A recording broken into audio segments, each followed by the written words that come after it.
दावा नंबर 1, वो कहते हैं कि मुझे तो 1971-72 में पता चल गया था कि तसव्वुफ की ये किताब तज़किरतुल औलिया ये बिल्कुल जाली किताब है।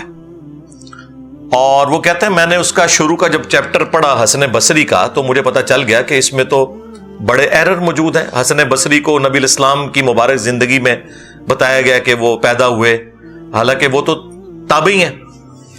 उसमें खैर उनसे थोड़ी गलती भी होगी। उन्होंने कहा नबी इस्लाम की वफात के वो 20 साल बाद पैदा हुए। 20 साल बाद नहीं पैदा हुए, वो ऑलमोस्ट 23 हिजरी के अंदर नबी इस्लाम की वफात के 12 साल के बाद पैदा हुए। ये मैंने डॉक्टर साहब की इल्मी इस्लाह की है इस हवाले से। उन्होंने 30 हिजरी बोल दिया था, वो 30 हिजरी नहीं, वो 23 हिजरी है।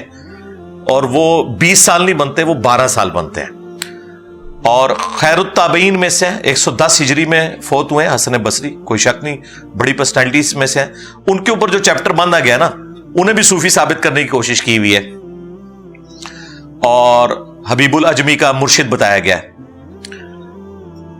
हसन बसरी का चैप्टर वो कहते मैंने जब पढ़ा तो मुझे पता चल गया कि इसमें तो ये मसला है, तो मैंने उसको वहीं पे रख दिया। हालांकि डॉक्टर साहब उससे पहले ही पता चल जाता है कि उस किताब में मसला है, क्योंकि उससे पहले वैसे करनी का चैप्टर है जिसमें वो दांत तोड़ने वाला जाली वाकया भी लिखा हुआ है। तो काश आप वैसे करनी वाला चैप्टर पढ़ के इस रिजल्ट पे पहुंच जाते कि ये फ्रॉड है सारा। हसन बसरी के चैप्टर तक जाने की जरूरत ही नहीं थी। वो कहते हैं मैंने अपने वालिद साहब से जिक्र किया इसका, तो अब्बा जी ने कहा कि ये किताबें बदल चुकी हुई हैं। 71-72 की बात कर रहे हैं, मेरी पैदाइश से भी 7-8 साल पहले, लेकिन बता रहे कब है? 52 साल के बाद। शेम ऑन यू यार, तूने 52 साल तक बेशर्मी के साथ सूफिया के दिफा में मुजरमाना खामोशी इख्तियार की, और हजारों लोगों का ईमान स्टेक पे लगता रहा और तू ये तमाशा देखता रहा। खुद कहा उन्होंने उसमें, वो कहते हैं कि हमारे वाइजीन जो बयान करते हैं मैं भी सुनता रहता हूं, तो ये तो किताब ही साबित नहीं है।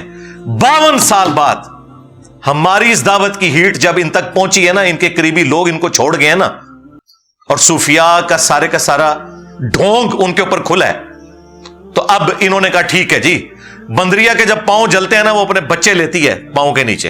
हाँ, तो इन्होंने कहा ठीक है जी, फारग करो किताबें। और कह रहे हैं मुझे तो 52 साल पहले ही पता चल गया था। वाह वाह, 52 साल तक खामोशी।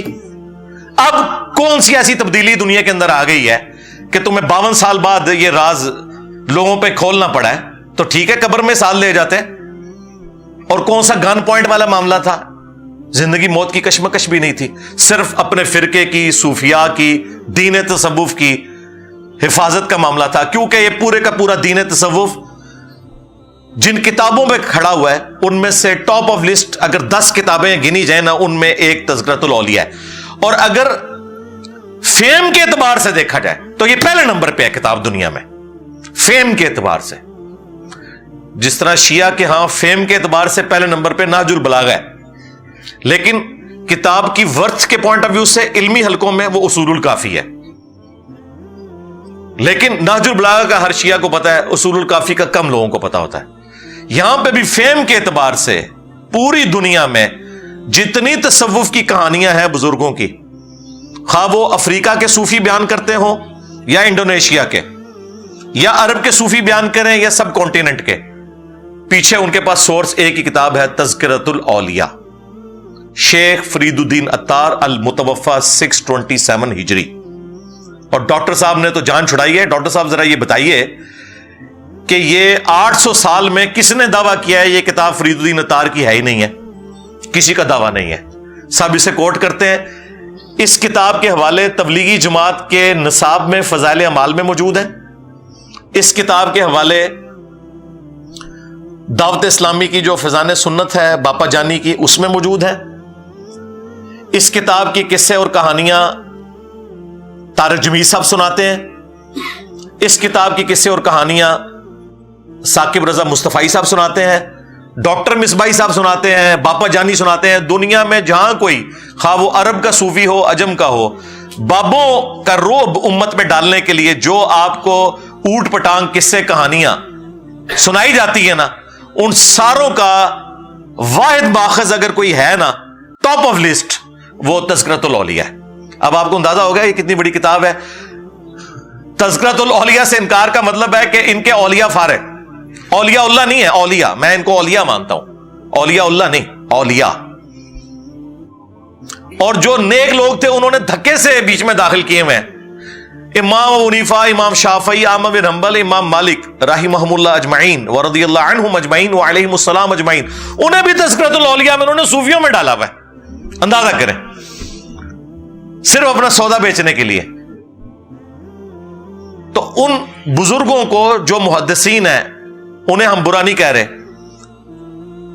ہم ان لوگوں سے اختلاف رکھتے ہیں جنہوں نے ان کے نام کے اوپر سودا بیچا ہے۔ ان کا یہ جو دعویٰ تھا کہ مجھے 50 سال پہلے پتہ چل گیا، تو ڈاکٹر صاحب اس پہ آپ نے اعلانیہ اس گناہ کے اوپر اعلانیہ معافی مانگنی ہے۔ آپ نے صرف ذکر کیا مجھے پتہ چل گیا تھا، لیکن 50 سال تک لوگوں کے عقیدے خراب ہوتے رہے، آپ نے جرت نہیں کی۔ آج ہماری دعوت کی وجہ سے آپ کو وہ گرمائش محسوس ہوئی تو آپ میدان عمل میں اتر آئے۔ آپ پہ اعلانیہ توبہ واجب ہے، چھپ چھپا کے نہیں، اعلانیہ توبہ ہوگی، کیونکہ آپ نے اعلانیہ یہ جرم کیا کہ خاموشی اختیار کی ہے، اور اب آپ نے خود جرم اپنا مان لیا۔